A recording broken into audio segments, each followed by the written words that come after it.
उसके बाद सर जो पर्पस के लिए वक्त क्रिएट किया जाता है, बेसिकली 3 पर्पस होता है, रिलीजियस, चैरिटेबल एंड पायस। उसका हो रहा है कि नहीं हो रहा है, और इनकम जनरेशन खास करके जो वेलफेयर काम है उसका हो रहा है कि नहीं हो रहा है, इसका भी इफेक्टिव गवर्नेंस का प्रावधान हमने रखा हुआ है।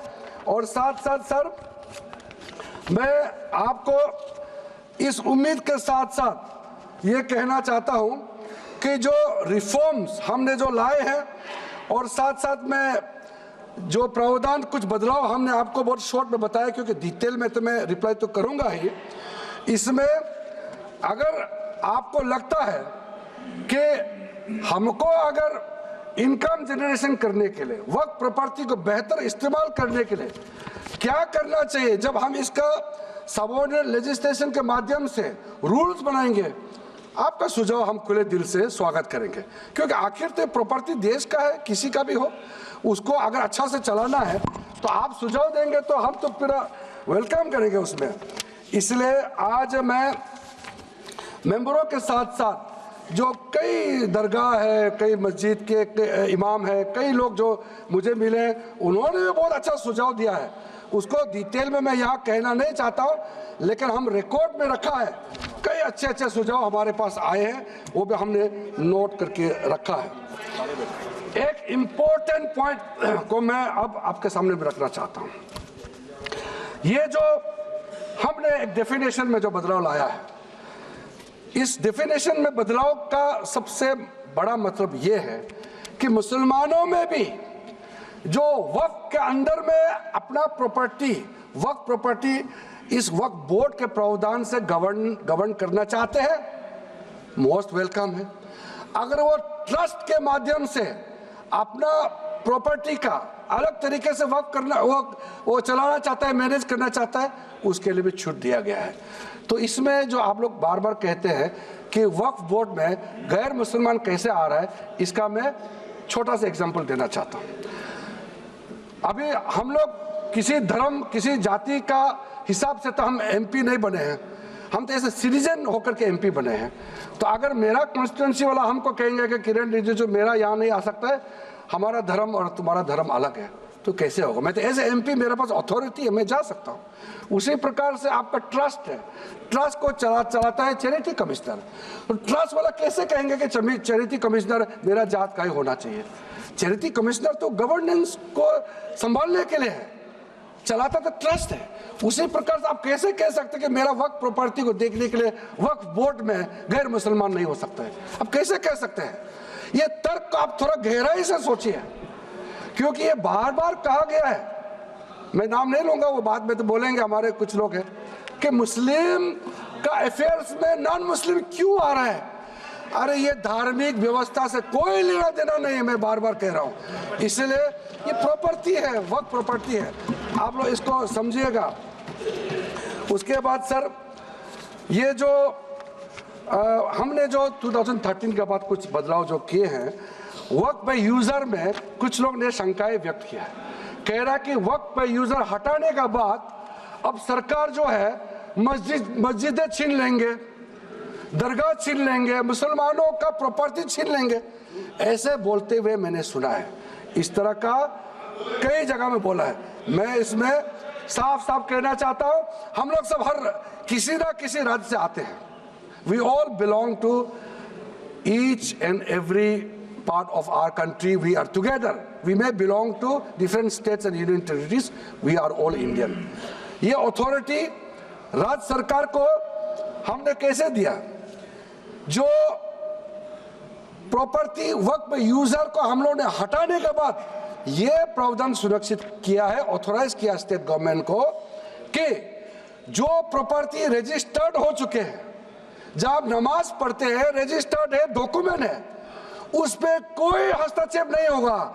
ये कानून प्रोस्पेक्टिव है, रेट्रोस्पेक्टिव नहीं है। ये आप लोग बहुत क्लियर से सुन लीजिए, ये किसी का जमीन छीनने का कानून नहीं है। ये किसी का राइट, किसी का हनन करके उसका प्रॉपर्टी को हड़पने का नहीं है।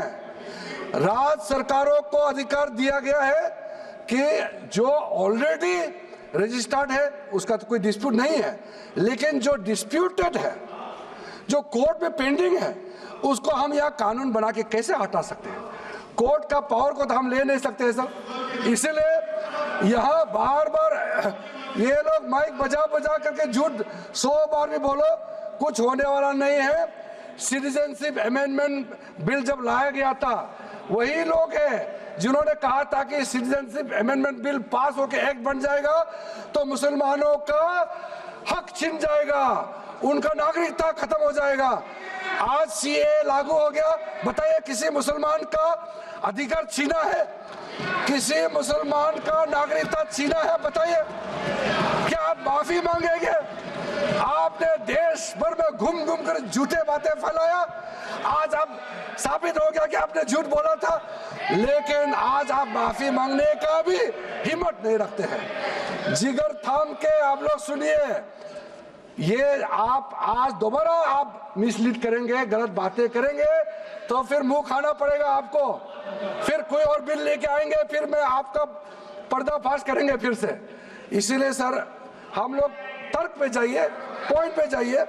इसलिए दूसरा, महिलाओं के लिए अध्यक्ष महोदय जी, क्योंकि फैमिली में पुरुष महिला सब होते हैं, तो इसमें हमने एक सिंपल प्रावधान रखा है कि एक कोई भी मुसलमान जब वर्क क्रिएट करता है, सबसे पहले उस परिवार में जो महिला का अधिकार है उसको सुरक्षित करके ही आप वर्क क्रिएट कर सकते हैं। नहीं तो पहले ऐसा होता था, वर्क क्रिएट कर दिया, आपका बच्चों का अधिकार खत्म हो गया, महिला का अधिकार खत्म हो गया। आप वर्क उसी प्रॉपर्टी को क्रिएट कर सकते हैं जो आपका हकदार है, जो आपका 100% हिस्सा है, उसी को ही आप वर्क क्रिएट कर सकता है। बच्चों का और महिला का अधिकार नहीं छीन सकता है। ये बहुत बड़ा रिफॉर्म है। मुसलमानों में अगर वो चाहते हैं कि महिला आगे ना बढ़े तो ये लोग तो इसको विरोध करेंगे, लेकिन जो थोड़ा प्रोग्रेसिव सोचने वाले, जो थोड़ा बारीकी से अगर सोचेंगे तो कितना गलत बात है कि समाज में महिलाओं को दबाने का काम करते हैं और यहाँ जोर जोर से बोलते हैं। अध्यक्ष महोदय जी, सारा मैनेजमेंट जो सरकार का जमीन या प्राइवेट का जो जमीन है, इसका कलेक्टर को इन्होंने कमेटी के माध्यम से सुझाव किया है कि हर चीज कलेक्टर को क्यों ऑथोराइज किया गया है। तो कमेटी के बात को माना है कि कलेक्टर से ऊपर कोई भी अधिकारी, कलेक्टर से ऊपर जो अधिकारी है वो देखेंगे सरकारी जमीन और कोई डिस्प्यूट है वक्फ बोर्ड के साथ या किसी मुतावली के साथ डिस्प्यूट है, उसका जांच कलेक्टर के ऊपर अधिकारी करेंगे। ये कमेटी ने सुझाव दिया था और उसी को मान करके आज इस सदन में पेश किया जा रहा है। एक महत्वपूर्ण सुझाव हम लेके आ रहे हैं, अमेंडमेंट लेके आ रहे हैं, इसमें मैं मानता हूं कोई विरोध नहीं करेगा। ये इसमें शुरू में छूट गया था, मैं सर खुले दिल से आपको कहना चाहता हूं, लेकिन बहुत सोच समझ के साथ ये प्रावधान अमेंडमेंट हम लेके आ रहे हैं कि जब आप वक्फ प्रॉपर्टी क्रिएट करेंगे तो ऐसा नहीं होना चाहिए कि आप ट्राइबल एरिया में जाकर के आदिवासी का जमीन को आप वक्फ क्रिएट कर दें, ये नहीं होना चाहिए। इसलिए हमारा देश के आदिवासियों का संरक्षण को ध्यान में रखते हुए शेड्यूल 5 और शेड्यूल 6 में आप वक्फ प्रॉपर्टी क्रिएट नहीं कर सकते हैं। ये एक महत्वपूर्ण अमेंडमेंट लेके आया है।